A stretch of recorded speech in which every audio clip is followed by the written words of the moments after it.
Hello everyone, कैसे हैं आप सब। चलिए आज की हमारी क्लास बहुत महत्वपूर्ण होने वाली है। चिंतन, थिंकिंग।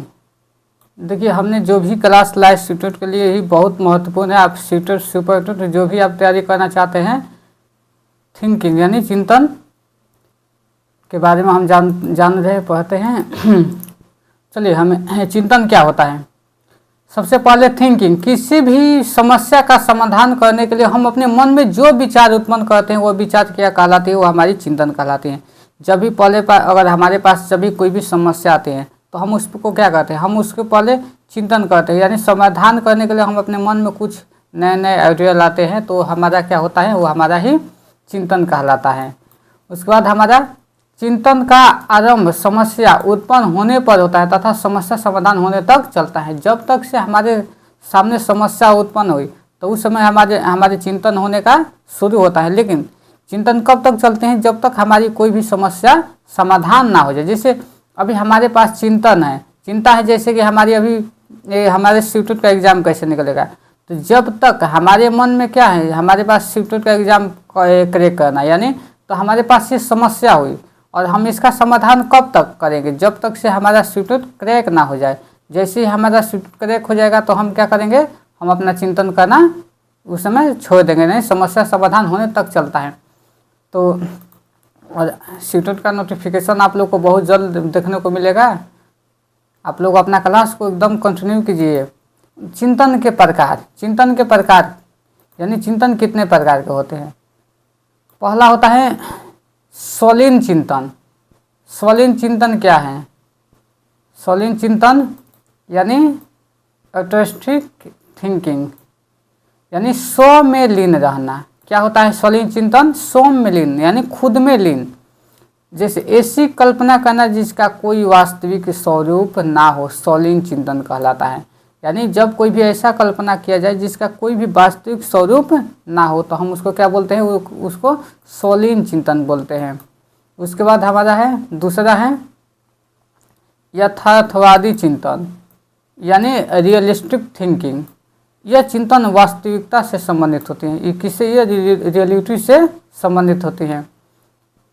और इसमें भी जो रियलिस्टिक थिंकिंग है ये भी 3 प्रकार के होते हैं। देखिए, यहाँ से बहुत ही महत्वपूर्ण आए क्वेश्चन, यहाँ से आपको देखने को मिलेगा क्वेश्चन। ऐसा कोई भी सीटों का एग्ज़ाम नहीं जहाँ से मतलब क्वेश्चन आया नहीं। जैसे देखिए, ये है हमारा पहला है अभिसारी चिंतन। अभिसारी चिंतन क्या होता है, यानी कन्वर्जन थिंकिंग। यानी इसमें क्या होता है, इसमें समस्या एक ही बिंदु पर केंद्रित होती है और समस्या का एक ही समाधान होता है।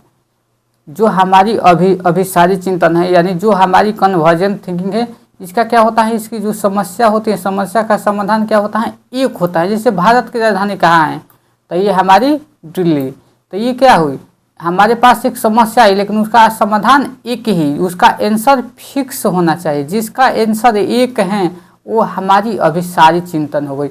और इसी को समाधान बंद अंत भी, जिसे क्लोज इंडेड प्रश्न हम इसको कहते हैं। जैसे मान लीजिए कि जिस यहाँ पे पूछा गया कि जो भारत की जो राजधानी है कहाँ है, तो दिल्ली है। तो किसी भी जिसका एक आंसर हो वो हमारा हो जाएगा क्लोज इंडेड प्रश्न यानी बंद अंत वाला प्रश्न। यहाँ से कई बार स्टूडेंट में एग्जाम आया कि बंद अंत वाले प्रश्न क्या होते हैं, उसमें उसका आंसर एक होता है। तो इस तरीके से हम इसको अपने जो हमारे जो ऑप्शन मिलेंगे तो हम लोग उसको बहुत अच्छे से, हमें बस इसको जो इसकी थ्योरी है अच्छे से समझ लेना है कि जो हमारी अभिसारी चिंतन है यानी जो हमारी कन्वर्जन थिंकिंग है वो क्या होता है। कन्वर्जन थिंकिंग अभिसारी चिंतन में किसी भी समस्या का समाधान एक होता है, वो हमारा क्लोज इंडेड प्रश्न कहलाता है। आप लोग को समझ में आ गया होगा। चलिए, उसके बाद यहाँ से अपसारी चिंतन। अपसारी चिंतन क्या कहलाता है, कैसे क्या होता है, इसके बारे में जानते हैं।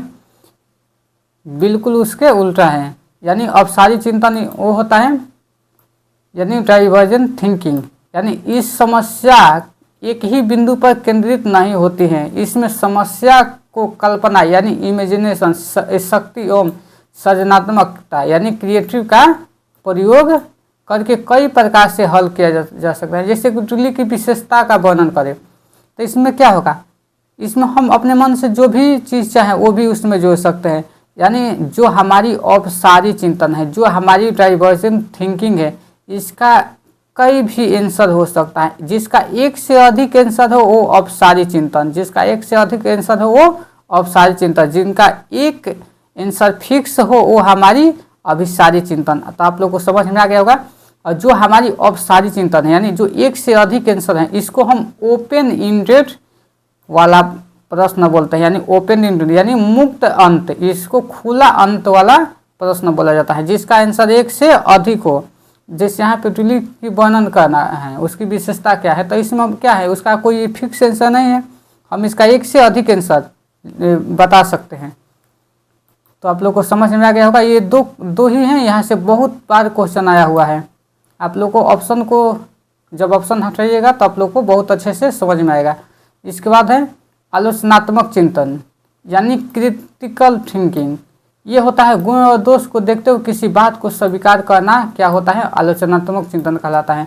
यानी कि हम किसी भी गुण और दोष को देखते हुए किसी बात को क्या करते हैं, हमें स्वीकार करते हैं, तो हमारा क्या हो जाएगा, वो हमारा आलोचनात्मक चिंतन कहलाएगा। देखिए, हमारी जो भी क्लास आप लोग को अच्छे लगे, आप लोग प्लीज़ हमारे चैनल को लाइक कीजिए, सब्सक्राइब कीजिएगा, और जो भी वीडियो अच्छी लगे आप लोग उसको लाइक कर दीजिएगा और कमेंट करके हमें बताइएगा कि हमारी क्लास कैसी है।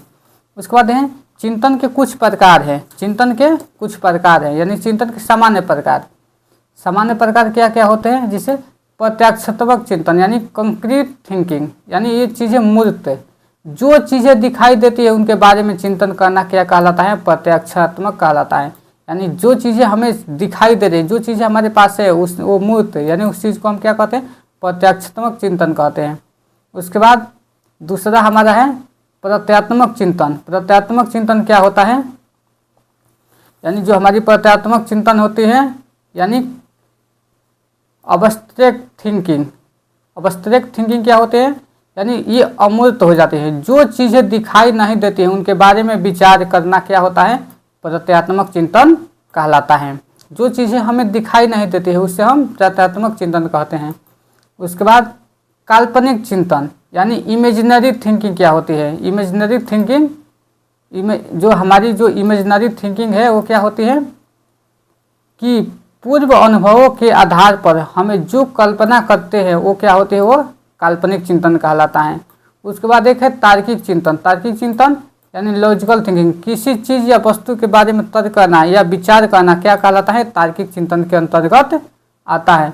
आई होप आप लोगों का और क्लास बहुत अच्छा लगा होगा। और जो हमारी तार्किक चिंतन है ये क्या है, ये चिंतन का सर्वोत्तम स्तर है। क्या है, ये हमारी सर्वोत्तम स्तर है। तो अगर प्रश्न ऐसा आ जाए कि चिंतन का सर्वोत्तम स्तर कौन है, तो हमारी तार्किक चिंतन यानी हमारी जो लॉजिकल थिंकिंग है। तो आई होप आप लोगों को क्लास अच्छी लगी होगी। तो प्लीज़ हमारे क्लास को